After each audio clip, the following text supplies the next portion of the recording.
ഏകദേശം 400 വർഷങ്ങളാണ് Ottoman emperor, so called Palestine എന്ന് വിളിക്കുന്ന ആ ഒരു സ്ഥലം, അതുപോലെ ഇസ്രായേലികൾ, ജൂയിഷ്, ക്രിസ്ത്യൻസ് ഇവരെല്ലാവരും കൂടി ചേർന്ന് ജീവിച്ച ആ ഒരു ലാൻഡ്, ആ ലാൻഡിനെ കൈവശപ്പെടുത്തി വെച്ചിരുന്നത് ഓട്ടോമൻ എംപററാണ്. ഈ ഓട്ടോമൻ എംപറർ 400 വർഷമാണ് ഈ ലാൻഡ് ഭരിച്ചിരുന്നത്. അവരുടെ പ്രധാനപ്പെട്ട ലക്ഷ്യങ്ങൾ എന്തായിരുന്നു? അപ്പോൾ അവർ കടന്നുപോയ ആ നാൾ വഴികൾ, അപ്പോൾ ആ കാലഘട്ടത്ത് യഹൂദന്മാർ എവിടെയായിരുന്നു? അവരവിടെ ഇല്ലായിരുന്നു. ഈ ഓട്ടോമൻ എംപറേഴ്സ് ജസിയ എന്ന് പറഞ്ഞ് ആ ഒരു നികുതി ഇവർ ആർക്കാണ് ഏർപ്പെടുത്തിയിരുന്നത്? കാരണം ഈ ജസിയ പിരിക്കുന്നത് നോൺ മുസ്ലിംസിൻ്റെ കയ്യിൽ നിന്നാണല്ലോ. അപ്പം പാലസ്തീനിൽ മൊത്തം അറബ് മുസ്ലിംസ് ആണ് ഉണ്ടായിരുന്നതെങ്കിൽ പിന്നെ അവിടെ ജസിയ പിരിക്കേണ്ട കാര്യമില്ല.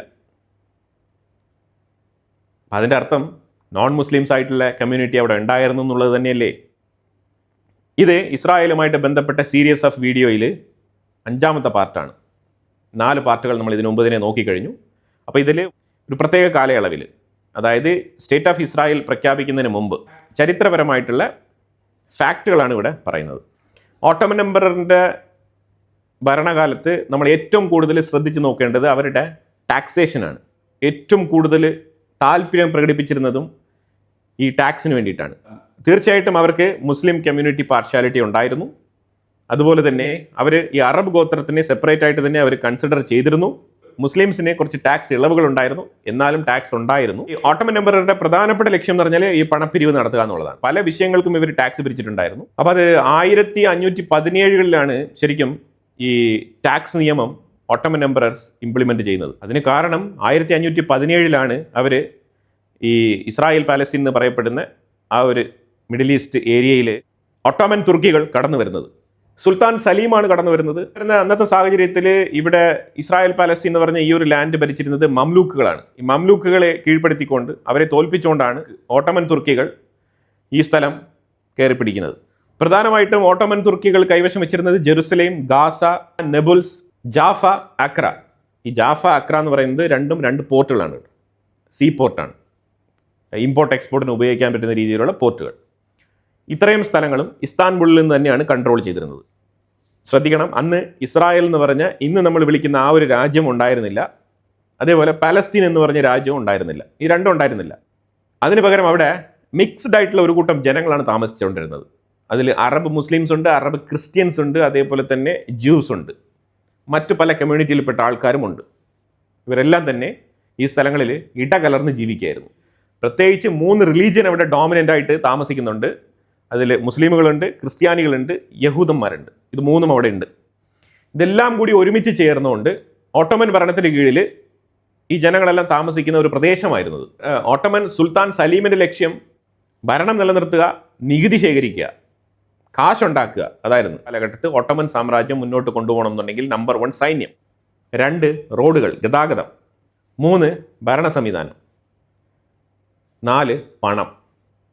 പക്ഷേ ഈ 4ാമത്തെ സാധനം ഉണ്ടെങ്കിൽ ഈ മുകളിലുള്ള 3ഉം നടക്കൂ, ഇല്ലെങ്കിൽ അത് നടക്കൂല, ഇതില്ലെങ്കിൽ അത് നടക്കൂല. ഈ ഓട്ടോമൻ ഭരണകാലത്ത് നിങ്ങൾക്ക് കൃഷിഭൂമിയുണ്ടോ, ടാക്സ് പേ ചെയ്തേ പറ്റൂ. ഗോതമ്പ് കൃഷിയുണ്ടോ, ടാക്സ് പേ ചെയ്യണം. അത് ഒന്നെങ്കിൽ പണമായിട്ട് അടയ്ക്കണം, ഇല്ലെങ്കിൽ ഗോതമ്പായിട്ട് തന്നെ കൊടുക്കണം. വിളയുടെ ഒരു ഭാഗം നികുതി അടച്ചേ പറ്റൂ. ഒലിവ് മരങ്ങളുണ്ടോ, നികുതി അടയ്ക്കണം. ആടുകളുണ്ടോ, നികുതി. ഒട്ടകങ്ങളുണ്ടോ, നികുതി. ഇനി നിങ്ങൾ ചെറിയ രീതിയിൽ കച്ചവടം നടത്തി ജീവിക്കുന്ന ആൾക്കാരാണോ, നിങ്ങൾക്കും നികുതി അടച്ചേ പറ്റൂ. അപ്പോൾ മൊത്തത്തിൽ ടാക്സേഷൻ. അപ്പോൾ ഇതെല്ലാം അന്ന് അവിടെ നടന്നിരുന്നു എന്നുള്ളതാണ് നമ്മൾ മനസ്സിലാക്കേണ്ടത്. ആ ഒരു കാലഘട്ടത്തിലൂടെ നിങ്ങൾ സഞ്ചരിക്കുക. അപ്പോൾ അന്നത്തെ ഒരു പെട്ടിക്കട എങ്ങനെ ഉണ്ടായിരിക്കും? അതിൽ നിന്നും നികുതി വാങ്ങിച്ചിട്ടുണ്ട് ഓട്ടോമൻ എംപറർ. ഇനി ജാഫയിലെയോ ആക്രയിലെയോ ഉള്ള ആ പോർട്ട് ഉപയോഗിച്ചുകൊണ്ട് നിങ്ങൾ ഇമ്പോർട്ട് എക്സ്പോർട്ട് നടത്തുന്നെങ്കിൽ അതിനുമുണ്ട് ടാക്സ്. ഓട്ടോമൻ എംപററിൻ്റെ കാലത്തും ട്രംപ് ഉണ്ടായിരുന്നു, മനസ്സിലായല്ലോ. താരിഫ് ഇട്ട് കൊടുത്തിട്ടുണ്ട് അന്ന്. അപ്പം അങ്ങനെ നോക്കുമ്പോഴത്തേക്കും ഈ ഓട്ടോമൻ എംപററിൻ്റെ കീഴിൽ ജീവിച്ചിരുന്ന എല്ലാ ജനങ്ങളും ഒരു രീതിയിലില്ലെങ്കിൽ മറ്റൊരു രീതിയിൽ ഓരോ ഇൻഡിപെൻഡൻറ്റ് സിറ്റിസനും ടാക്സ് അടച്ചാണ് ജീവിച്ചിരുന്നതെന്നാണ് ഇതിൽ നിന്ന് വ്യക്തമാകുന്നത്. ഇവിടെയാണ് നമ്മൾ നോക്കേണ്ടത്. മുസ്ലിംസും ക്രിസ്ത്യൻസും യഹൂദരും ഒരേപോലെ ടാക്സ് അടച്ചിരുന്നോ എന്നുള്ള ചോദ്യത്തിന് വളരെ പ്രസക്തിയുണ്ട്. മുസ്ലിംസിന് ഇവിടെ ഒരു ഇളവുണ്ടായിരുന്നു. മിലിറ്ററിയിൽ പാർട്ടിസിപ്പേഷൻ ചെയ്യാതിരിക്കാനുള്ളൊരു ടാക്സ്. ഈ മിലിറ്ററിയിൽ എന്തുകൊണ്ട് പാർട്ടിസിപ്പേറ്റ് ചെയ്യാൻ പറ്റത്തില്ല? കാരണം ഓട്ടോമൻ എംപററുടെ അവരുടെ മതപരമായിട്ടുള്ള കാഴ്ചപ്പാട് വെച്ചിട്ട് നോൺ മുസ്ലിംസിനെ അവർ മിലിറ്ററിയിൽ ചേർക്കില്ല. ഇത് അവരുടെ കുഴപ്പമാണ്. അതിനെന്തിനാണ് ഈ മറ്റുള്ളവർ ടാക്സ് അടയ്ക്കേണ്ടത്? അപ്പം മിലിറ്ററി സേവനം ചെയ്യാതിരിക്കാൻ വേണ്ടിയിട്ട് ഒരു ടാക്സ് അവരടയ്ക്കണം. ഇനി അതിന് പുറമെ ഈ നോൺ മുസ്ലിംസിനുള്ള ഒരു ജിസ്യ എന്ന് പറഞ്ഞിട്ടുള്ള ഒരു ടാക്സ് ഉണ്ട്. ഒന്നെങ്കിലും നീ മതം സ്വീകരിക്കണം. അപ്പോൾ ഈ ടാക്സ് പേടിച്ചെങ്കിലും ആൾക്കാർ ആ മതത്തിലേക്ക് മാറട്ടെ എന്നുള്ളതാണ് ഉദ്ദേശം. മതവൽക്കരണം ഏതൊക്കെ രീതിയിലാണ് നടപ്പിലാക്കപ്പെട്ടിട്ടുള്ളത് എന്നുള്ളതാണ് നമ്മൾ മനസ്സിലാക്കേണ്ടത്. ടാക്സ് രൂപത്തിലും അത് നടപ്പിലാക്കപ്പെട്ടിട്ടുണ്ട്. ടാക്സ് അടയ്ക്കാൻ പൈസ ഇല്ലാത്തവൻ എന്ത് ചെയ്യും? അപ്പോൾ അവൻ വിചാരിക്കും എന്നാൽ പിന്നെ മതം അങ്ങ് മാറിയേക്കാം, ടാക്സ് അടയ്ക്കണ്ടല്ലോ ജീവിതകാലം മൊത്തം, കാരണം ഈ ജിസ്യ കൊടുത്ത് മുടിയും ഇല്ല എന്നുണ്ടെങ്കിൽ. അങ്ങനെ ഒരുപാട് പാവപ്പെട്ട ആൾക്കാർ മതം മാറിയിട്ടുണ്ട്. ക്രിസ്ത്യൻസും മുസ്ലിംസും ഈ ജിസ്യ എന്ന് പറഞ്ഞ് അഡീഷണൽ ആയിട്ട് മറ്റൊരു ടാക്സ്. അപ്പോൾ 2 ടാക്സുകൾ മുസ്ലിം കമ്മ്യൂണിറ്റിയെക്കാളും മറ്റുള്ള കമ്മ്യൂണിറ്റിയിലുള്ളവർ അടച്ചിരുന്നു. അതാണ് യാഥാർത്ഥ്യം. ഏതാണ്ട് 1517 ഓട്ടോമൻ എംപറർ ഈ ഭാഗത്തേക്ക് കടന്നു വരുന്നത്. അതിൽ നിന്നും 1800 വരെ ഈ ജിസിയ എന്ന് പറഞ്ഞ ടാക്സ് പിരിവ് നടത്തിയിട്ടുണ്ടായിരുന്നു. ഓൾമോസ്റ്റ് 317 വർഷം അവർ ഈ ജിസിയ പിരിച്ചിരുന്നു. അപ്പോൾ ഈ ജിസിയ പേ ചെയ്തതെല്ലാം ജൂസും ക്രിസ്ത്യൻസുമാണ്. അവിടെ ജൂസ് അപ്പോഴേ ഉണ്ട് എന്നുള്ളതാണ് നമ്മൾ മനസ്സിലാക്കേണ്ടത്. പലരും വിചാരിച്ചിരിക്കുന്നത് 1948 യഹൂദർക്ക് വേണ്ടി ഒരു രാജ്യം പ്രത്യേകിച്ച് അങ്ങ് നിർമ്മിച്ച് അതിൽ കുറേ യഹൂദരെ കൊണ്ട് പാർപ്പിച്ചു എന്നാണ് പലരും തെറ്റിദ്ധരിച്ചിരിക്കുന്നത്. പക്ഷെ അങ്ങനെയല്ല, യഹൂദർ അവിടെ ഉണ്ടായിരുന്നു. അതിന് നമ്മൾ ഓട്ടോമൻ എംപററിൻ്റെ ഭൂപരിഷ്കരണ നിയമം വരുന്നുണ്ട്, ലാൻഡ് രജിസ്ട്രേഷൻ ലോ. അതുമായിട്ട് ബന്ധപ്പെട്ട് നമ്മൾ കുറച്ചുകൂടി ഡീറ്റെയിൽ ആയിട്ട് നോക്കിക്കഴിഞ്ഞാൽ മനസ്സിലാക്കാൻ പറ്റും, വളരെ വ്യക്തമായിട്ട് മനസ്സിലാക്കാൻ പറ്റും എങ്ങനെയാണ് ഈ ഓട്ടോമൻ എംപററിൻ്റെ കീഴിൽ താമസിച്ചിരുന്ന ഈ അറബ് കമ്മ്യൂണിറ്റിയിൽപ്പെട്ട ആൾക്കാർ ഈ സ്ഥലങ്ങൾ വിറ്റ് തൊലച്ചത് എന്നുള്ളത് നമുക്ക് കുറച്ചുകൂടെ വ്യക്തമായിട്ട് മനസ്സിലാക്കാൻ പറ്റും. ഈ എപ്പിസോഡിന് വളരെയധികം പ്രാധാന്യമുണ്ട്. കാരണം വളരെ ക്രൂഷ്യലായിട്ടുള്ള ഒരു ഇൻസിഡൻ്റ് ആണ്. പ്രത്യേകിച്ച് ഇസ്രായേലിൻ്റെ രൂപീകരണത്തിന് കാരണമായി തീർന്ന ഒരു ഇൻസിഡൻറ്റിൻ്റെ റിപ്പോർട്ടാണ്. അതായത് സ്ഥലം സ്വന്തമാക്കുക എന്നുള്ളത്. യഹൂദർ എങ്ങനെയാണ് ഈ സ്ഥലം സ്വന്തമാക്കിയത്? എത്ര ശതമാനം സ്ഥലമാണ് സ്വന്തമാക്കിയത്? 1948 ഇസ്രായേൽ എന്ന് പറഞ്ഞ രാജ്യം പ്രഖ്യാപിച്ച സമയത്ത് എത്ര പെർസെൻറ്റേജ് ആണ് എൻറ്റയർ ആ പാലസ്തീൻ എന്ന് പറഞ്ഞ ആ ലാൻഡിൻ്റെ ഉള്ളിൽ നിന്നും എത്ര ശതമാനമാണ് ഇസ്രായേൽ കൈവശം വെച്ചിരുന്നത്? വെറും 6 to 7% മാത്രമാണ് ഇസ്രായേൽ പർച്ചേസ് ചെയ്തിരുന്നത്. അപ്പോൾ ബാക്കിയുള്ള സ്ഥലങ്ങളൊക്കെ എങ്ങനെ കിട്ടി? 1517 ഓട്ടോമൻ എംപറർ ഈ ഭൂപ്രദേശത്തേക്ക് കടന്നു വരുന്നത്. 1858 ഒരു ഭൂപരിഷ്കരണ നിയമം, ഒരു ന്യൂ ലാൻഡ് രജിസ്ട്രേഷൻ ലോ കൊണ്ടുവരുന്നത്. ഈ ലാൻഡ് രജിസ്ട്രേഷൻ ലോ കൊണ്ടുവരുന്നത് എന്തുകൊണ്ടാണെന്ന് പറഞ്ഞാൽ, അതുവരെ ഈ ഇസ്രായേൽ പാലസ്തീൻ എന്ന് വിളിക്കപ്പെടുന്ന ഈ ഒരു പഴയ കാനാൻ ദേശമുണ്ടല്ലോ, ഈ കാനാൻ ദേശത്ത് ശരിക്കും ആർക്കും തന്നെ സ്വന്തമായിട്ട് സ്ഥലമില്ലായിരുന്നു. ഈ സ്ഥലമെല്ലാം തന്നെ ഗവൺമെൻറ്റിൻ്റെ ഉടമസ്ഥതയിലുള്ള, അതായത് അതാരാണോ അവിടെ വന്നിട്ട് പിടിച്ചടക്കുന്നത്, ഏത് രാജാവാണോ അവിടെ ഭരണം നടത്തുന്നത്, ആ രാജാവിൻ്റെ ഉടമസ്ഥതയിലുള്ള സ്ഥലങ്ങളാണ് ഇതൊക്കെ. അതേസമയം നിങ്ങൾ ടാക്സ് പേ ചെയ്യുന്നതനുസരിച്ച് എത്രയാണോ നിങ്ങളുടെ ലാൻഡ് വിസ്തീർണം, ഇപ്പം നിങ്ങൾ 10 പേരുള്ള കുടുംബമായിരിക്കാം, ചിലപ്പോൾ 15 പേരുള്ള കുടുംബമായിരിക്കാം. അപ്പം നിങ്ങൾക്ക് കൂടുതൽ സ്ഥലം അവിടെ കൃഷി ചെയ്യാൻ വേണ്ടിയിട്ട് നിങ്ങൾക്ക് പറ്റുമെങ്കിൽ നിങ്ങൾ അത് വളച്ചെടുത്ത് അതിന് വേണ്ടിയിട്ടൊരു ടാക്സ് ഗവൺമെൻറ്റിന് കൊടുത്തിട്ട് അതിനൊരു അതിരുണ്ടാക്കി കൃഷി ചെയ്യുക. അല്ലാതെ സ്ഥലം സ്വന്തമായിട്ടൊന്നും തന്നെ ചെയ്യാൻ പറ്റത്തില്ല. അപ്പോൾ ഈ സാഹചര്യത്തിൽ പലർക്കും അവരവരുടെ സ്ഥലങ്ങളെക്കുറിച്ച് കൃത്യമായിട്ടുള്ള കണക്കറിയില്ല. അവർ ആ കണക്ക് കൃത്യമായിട്ട് ഗവൺമെൻറ്റിനെ ധരിപ്പിച്ചിരുന്നില്ല. അതായത് ഈ ഓട്ടോമൻ സാമ്രാജ്യത്തിൻ്റെ ആ ഒരു ലാൻഡ് രജിസ്ട്രേഷൻ്റെ ഉള്ളിൽ എൻട്രി ഇല്ലായിരുന്നു. കാരണം എന്താണ്? ഇവർ സ്വന്തമായിട്ട് കുറേ സ്ഥലങ്ങൾ കൃഷി ചെയ്യുന്നു. ആ കൃഷി ചെയ്യുന്ന സ്ഥലങ്ങൾ അനുസരിച്ചുള്ള നികുതി ഇവർ പേ ചെയ്യുന്നു. അതേസമയം ഒരുപാട് സ്ഥലങ്ങളുണ്ട്, പക്ഷേ ഓട്ടോമൻ സാമ്രാജ്യം വിചാരിക്കുന്നത് പോലെയുള്ള വരുമാനം വരുന്നില്ല. അതുകൊണ്ടാണ് ഇവർ ലാൻഡ് രജിസ്ട്രേഷൻ പ്ലാൻ കൊണ്ടുവന്നത്. ഈ ലാൻഡ് രജിസ്ട്രേഷൻ പ്ലാൻ ഈ ഓട്ടോമൻ തുർക്കികൾ കൊണ്ടുവരുന്നതിന് പ്രധാനപ്പെട്ട ഉദ്ദേശം രജിസ്ട്രേഷൻ എല്ലാം റെഗുലറൈസ് ചെയ്ത് കൂടുതൽ ആൾക്കാരെ ടാക്സിലേക്ക് എൻറോൾ ചെയ്യിപ്പിക്കാനും കൂടുതൽ സ്ഥലങ്ങൾ ടാക്സിലേക്ക് എൻറോൾ ചെയ്യിപ്പിക്കാനും അതിന്മൂലം കൂടുതൽ വരുമാനം ഉണ്ടാക്കാനുള്ള പദ്ധതിക്ക് വേണ്ടിയിട്ടാണ് ഇവർ ലാൻഡ് രജിസ്ട്രേഷൻ കൊണ്ടുവരുന്നത്.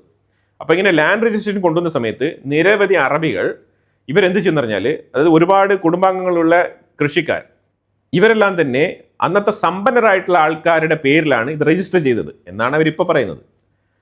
പക്ഷേ അന്ന് പല ആൾക്കാരും ഒരുപാട് സ്ഥലങ്ങൾ അവരവരുടെ പേരിൽ ഗവൺമെൻറ്റിൽ രജിസ്റ്റർ ചെയ്തിട്ടുണ്ടായിരുന്നു. പണമുള്ള ആൾക്കാർ ഗവൺമെൻറ്റിന് പണം അടച്ച് അവരുടെ പേരിൽ ഈ സ്ഥലങ്ങളെല്ലാം രജിസ്റ്റർ ചെയ്തു. എന്നിട്ട് ഈ പാവങ്ങളായിട്ടുള്ള അറബികളെ വെച്ച് കൃഷി ചെയ്യിപ്പിച്ചു. കൃഷി ചെയ്യുന്ന ആൾക്കാർ ഇപ്പോൾ നിങ്ങൾ മനസ്സിലാക്കൂ, 1517 ഓട്ടോമൻ എംപറർ വരുന്നുണ്ട്. അപ്പോൾ എത്ര തലമുറ കൃഷി ചെയ്തു നോക്കണം. ഒരു തലമുറയ്ക്ക് ഒരു 50 വർഷം നിങ്ങൾ കണക്കാക്കും. അപ്പോൾ അങ്ങനെ നോക്കുമ്പോഴത്തേക്കും 400 വർഷമാണ് ഓട്ടോമൻ എംപറർ അവിടെ ഭരിച്ചത്. 8 തലമുറയായിട്ട് അവിടെ ഇവർ കൃഷി നടത്തിക്കൊണ്ടിരിക്കുകയാണ്. അപ്പോൾ ഇവരെ സംബന്ധിച്ചിടത്തോളം ഈ ലാൻഡിൻ്റെ ഉടമസ്ഥൻ വേറൊരു വ്യക്തിയാണ്. അവർ നല്ല പണമുള്ള ആൾക്കാരാണ്. ഈ പണമുള്ള ആൾക്കാർക്കാണ് ഈ രജിസ്ട്രേഷൻ സാധ്യമായത്. അപ്പോൾ പണമുള്ള ആൾക്കാരുടെ പേരിൽ പലരും അവരുടെ വസ്തുക്കൾ രജിസ്റ്റർ ചെയ്തു. അപ്പോൾ ഇത് എത്രമാത്രം പൊട്ടത്തരമാണെന്നാണ് നമ്മൾ മനസ്സിലാക്കേണ്ടത്. മണ്ടന്മാർ പോലും ചെയ്യാത്ത കാര്യങ്ങളാണ്. കാരണം എന്താണ്? ഇത് ഓസിന് കിട്ടിയ സ്ഥലമാണ്, അതുകൊണ്ടാണ്. അപ്പം അങ്ങനെ ഈ ലാൻഡ് രജിസ്ട്രേഷൻ പൂർത്തിയാകുന്നു.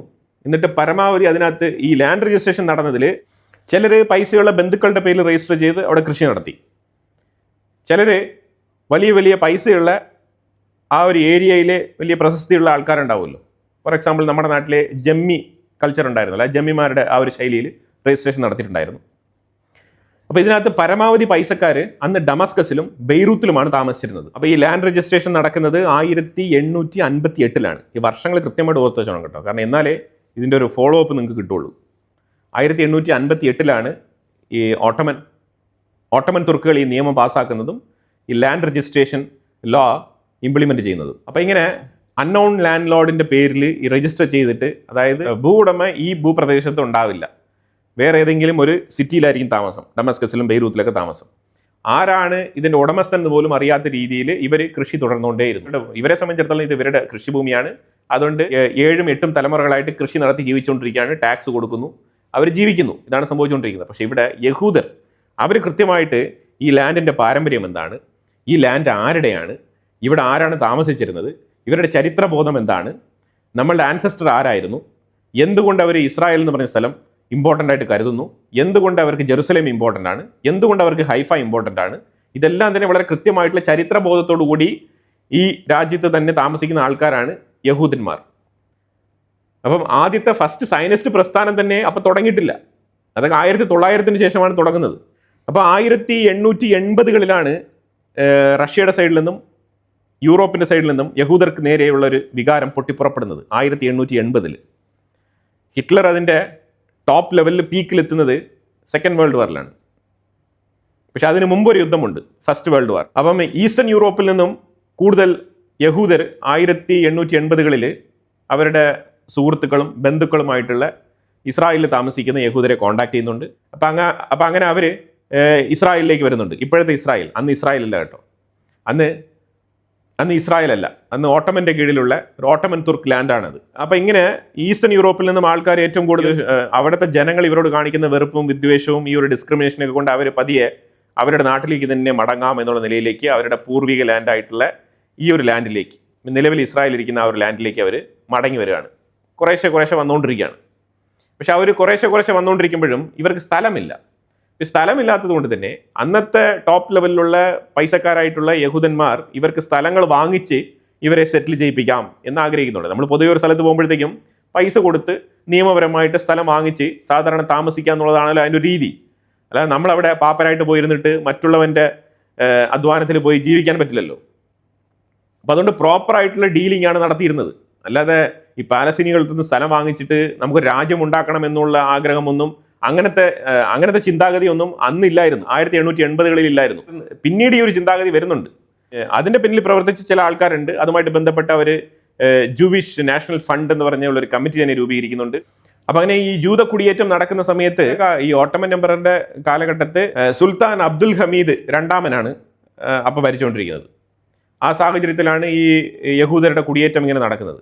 പക്ഷേ ഈ സാഹചര്യത്തിൽ യഹൂദർ വരുന്ന ആൾക്കാരെല്ലാം തന്നെ ഈ ഭൂമി വാങ്ങിച്ചുകൊണ്ടിരിക്കുകയാണ്, ആയിട്ടുള്ള അറബികളുടെ കയ്യിൽ നിന്ന് തന്നെ വാങ്ങിക്കുകയാണ്. പക്ഷെ ഇതിലൊരു കാര്യം മനസ്സിലാക്കേണ്ടത്, ഇവരല്ല ഇതിൻ്റെ യഥാർത്ഥ ഉടമസ്ഥർ. അതാണ് ഇതിനകത്ത് പ്രധാനപ്പെട്ട വിഷയം. ചില അറബികളൊക്കെ നേരിട്ട് രജിസ്ട്രേഷൻ നടത്തിയിരുന്ന ആൾക്കാർക്കൊക്കെ ഈ ഭൂമി കുറച്ചൊക്കെ യഹൂദർക്ക് വിൽക്കാൻ കഴിഞ്ഞു, അവർക്ക് വാങ്ങാനും കഴിഞ്ഞു. അങ്ങനെ കുറച്ച് ബൈ ഔട്ട് നടത്തിയിട്ടുണ്ട്. ഓട്ടോമൻ ഭരണത്തിൻ്റെ അവസാനം എന്ന് പറഞ്ഞാൽ 1914 മുതൽ 17 വരെയാണ്. ആ ഒരു 3 വർഷം കൊണ്ടാണ് ഓട്ടോമൻ ഭരണം അവസാനിക്കുന്നത്. അപ്പോഴത്തേക്കും ബ്രിട്ടീഷ് ഈ സ്ഥലം കൈയടക്കുകയാണ്. ആദ്യത്തെ വേൾഡ് വാറിൻ്റെ ടൈമിലാണ് ഇത് നടക്കുന്നത്. അത് മാത്രമല്ല 1917 ഒരു ബാൽഫോർ ഡിക്ലറേഷനും കൂടി ഇറക്കുകയാണ്. ഈ ബാൽഫോർ ഡിക്ലറേഷനോട് കൂടി ഇസ്രായേൽ എന്ന് പറഞ്ഞ സ്റ്റേറ്റ് ആയി. പലരും 1948 ഇസ്രായേൽ എന്ന് പറഞ്ഞ സ്റ്റേറ്റ് എന്ന് പറയുന്നെങ്കിൽ അത് UN അംഗീകരിച്ച ഇസ്രായേൽ സ്റ്റേറ്റ് ആണ്. ബാൽഫോർ ഡിക്ലറേഷൻ അനുസരിച്ച് 1917 തന്നെ ഇസ്രായേൽ ആയി. അപ്പം അങ്ങനെ ഏകദേശം 400 വർഷത്തെ ഭരണം അവസാനിച്ച് ഓട്ടോമൻ എംപറർ അവിടെ നിന്ന് മടങ്ങുകയാണ്. പിന്നീടാണ് ബ്രിട്ടീഷിൻ്റെ കളികൾ അവിടെ നടക്കുന്നത്. അപ്പോൾ അപ്പോഴെല്ലാം ഈ യഹൂദ കുടിയേറ്റങ്ങൾ നടന്നുകൊണ്ടിരിക്കുകയാണ്. ഇവർ വരുന്നു, സ്ഥലം വാങ്ങിക്കുന്നു, അവിടെ താമസിക്കുന്നു. അങ്ങനെ ഈ കുടിയേറ്റങ്ങൾ ഇങ്ങനെ വികസിച്ച് പൊയ്ക്കൊണ്ടിരിക്കുകയാണ്. ഇവിടെയാണ് പ്രധാനപ്പെട്ട ഒരു ചോദ്യത്തിന് ഏറ്റവും കൂടുതൽ പ്രസക്തിയാവുന്നത്. യഹൂദർ പാലസ്തീൻ പിടിച്ചെടുത്തതാണോ അല്ലെങ്കിൽ പണം കൊടുത്ത് വാങ്ങിച്ചതാണോ? ഇതൊരു വലിയ ചോദ്യമാണ്, $1 ബില്യൺ ക്വസ്റ്റ്യൻ ആണ്. ചരിത്രം എന്താണ് പറയുന്നത് വെച്ചാൽ, ആരാണ് സ്ഥലം വിറ്റത്, ആരാണ് സ്ഥലം വാങ്ങിയത്, ഇത് രണ്ടും നോക്കിയാൽ മതി.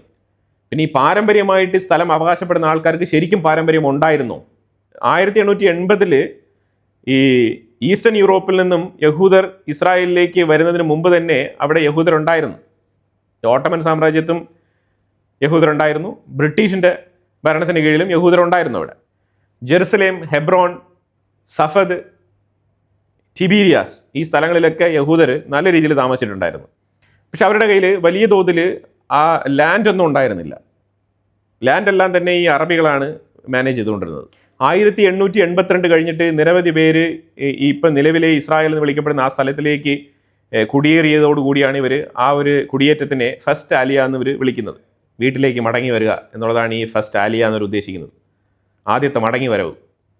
ഭൂരിഭാഗം ഭൂമിയും വിറ്റത് അന്നത്തെ ബ്രിട്ടീഷ് പാലസ്തീനിലെ കർഷകരല്ല, മറിച്ച് ബെയ്റൂത്തിലും ഡമസ്കസിലും ഉണ്ടായിരുന്ന കാശുകാർ.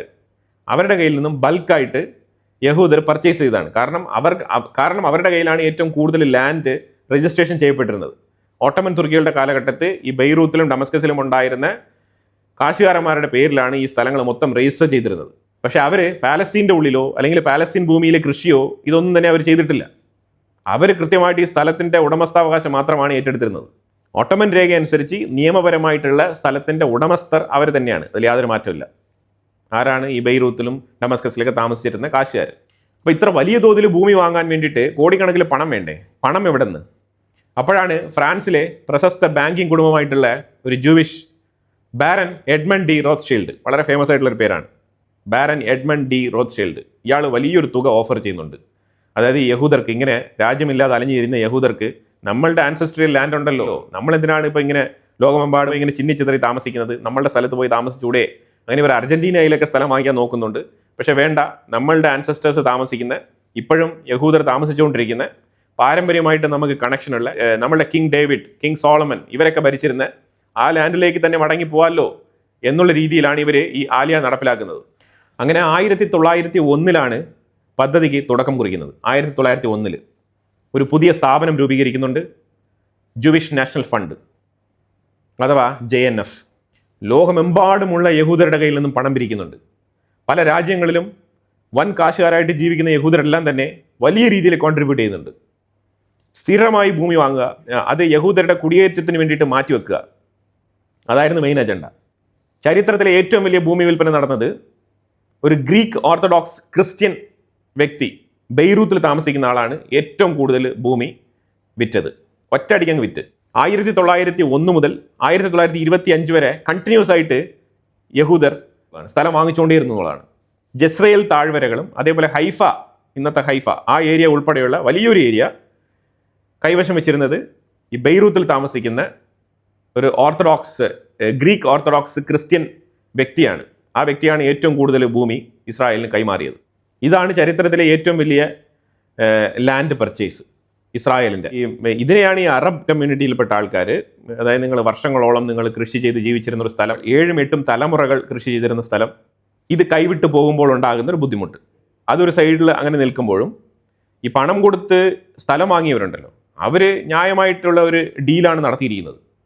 നിങ്ങളൊരു സ്ഥലത്ത് പോയി പണം കൊടുത്ത് നിങ്ങൾ സ്ഥലം വാങ്ങിയിട്ടുണ്ട്, ആ സ്ഥലം നിങ്ങൾക്ക് പിന്നെ അവകാശപ്പെട്ടതല്ലേ.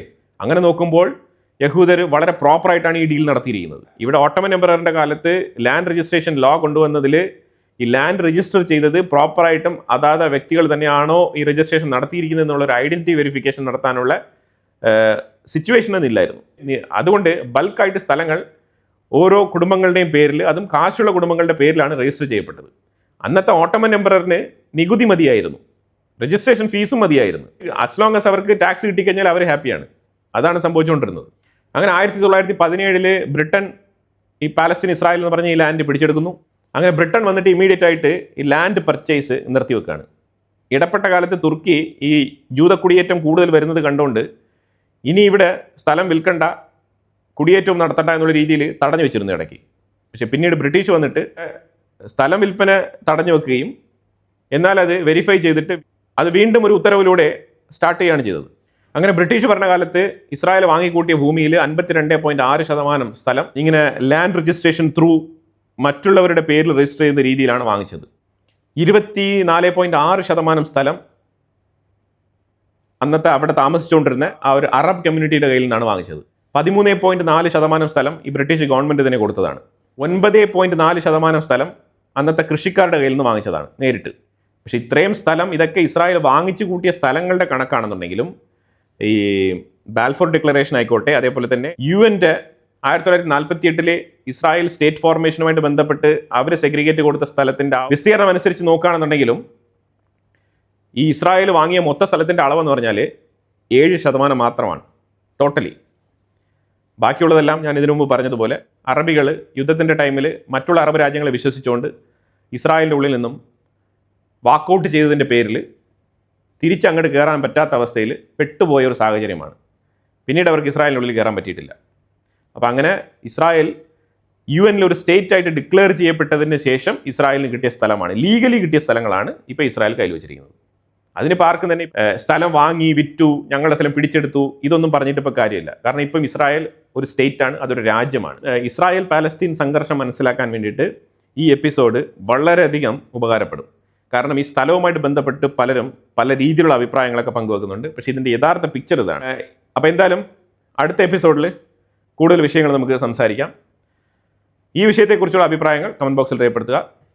Thank you so much.